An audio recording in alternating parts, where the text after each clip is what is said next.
Assalamualaikum warahmatullahi wabarakatuh. Apa kabar semuanya? Semoga selalu sehat, dilancarkan rezekinya, dimudahkan segala urusannya ya. Amin.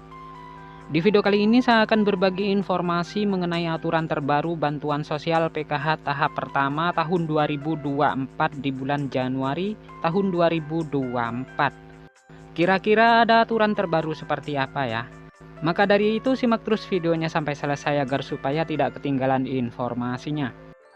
Oke, langsung saja pada berita pentingnya ya, yaitu peraturan bantuan PKH di tahun 2024 mendatang. Nah, untuk para KPM PKH dimanapun kalian berada, jadi di tahun 2024 nanti ada aturan terbaru ya mengenai pencairan bantuan PKH di tahun 2024. Dimana untuk pencairan bantuan PKH di tahun 2024 itu masih sama ya. Ada yang melalui kartu KKS, ada juga yang melalui kantor pos Indonesia. Dan nominalnya pun bisa berbeda-beda ya, tergantung komponen yang dimiliki. Selain itu juga sudah ada peraturan yang sudah ditetapkan dalam hal pencairan PKH di tahun 2024. Jadi untuk bantuan PKH itu adalah bantuan bersyarat ya. Jadi harus memiliki komponen PKH seperti anak balita, anak SD, anak SMP, dan anak SMA.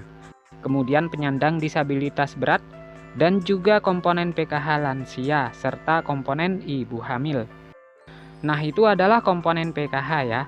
Jadi bukan hanya anak balita atau anak sekolah saja, tetapi ibu hamil pun sama masuk kategori komponen PKH. Kemudian dari 7 komponen bantuan PKH tersebut, ada 13 kriteria yang menentukan bantuan PKH-nya bisa cair. Jadi yang pertama peraturannya itu adalah kalian harus terdaftar di dalam DTKS. Jadi mulai dari anak balita, SD, ibu hamil, kemudian anak SMP dan SMA, penyandang disabilitas berat dan lansia harus masuk di dalam DTKS dan aktif sebagai penerima bantuan PKH ya. Kemudian peraturan yang kedua, di dalam keluarga maksimal hanya 4 komponen saja yang bisa masuk ke dalam pencairan bantuan PKH. Jadi maksimalnya itu adalah 4 komponen. Kemudian peraturan yang ketiga, prioritas bantuan PKH yang memiliki komponen datanya itu harus aktif dan padan antara di DTKS dengan Dukcapil. Nah, itu adalah yang harus dipatuhi ya. Karena bansos itu datanya harus padan dan valid. Jadi tidak boleh ada perbedaan. Kemudian peraturan yang kelima, jika kalian terdaftar sebagai penerima bantuan PKH anak sekolah, baik itu SD, SMP maupun SMA, datanya harus terdaftar di aplikasi Dapodik sekolah masing-masing dan datanya padan dengan DTKS. Jadi tidak boleh ada perbedaan. Selanjutnya peraturan yang keenam, untuk komponen PKH balita yang disebut sebagai komponen PKH balita itu adalah hingga anak yang kedua saja ya. Apabila ada balita ketiga ataupun balita keempat dan seterusnya, maka sudah tidak dapat dibilang penerima PKH lagi ya, karena cukup dibatasi sampai balita kedua saja. Selanjutnya untuk komponen anak balita umurnya itu adalah umur 0 sampai dengan 6 tahun.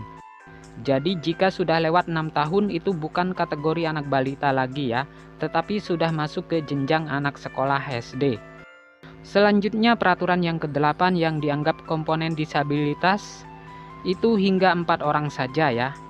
Jadi maksimalnya itu ada 4 orang ya yang bisa menerima bantuan PKH disabilitas dalam satu keluarga.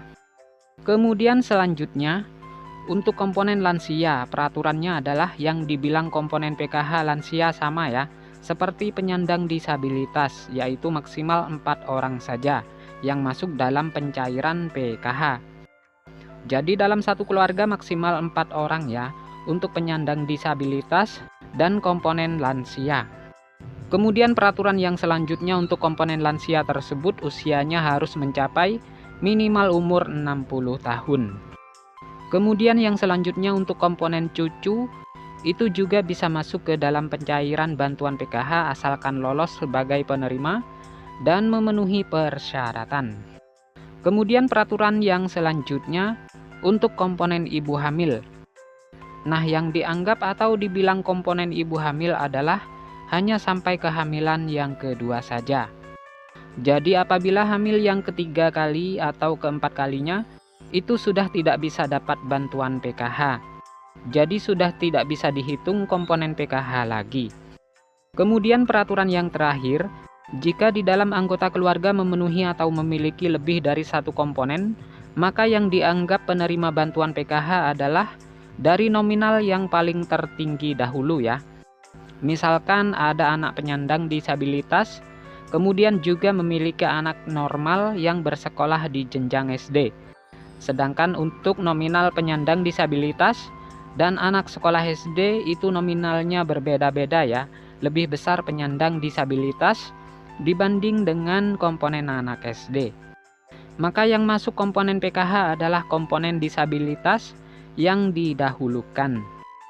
Jadi sudah jelas ya, itu adalah peraturan bantuan PKH di tahun 2024. Nah, sekian dulu, semoga video ini bermanfaat. Sampai bertemu di informasi selanjutnya.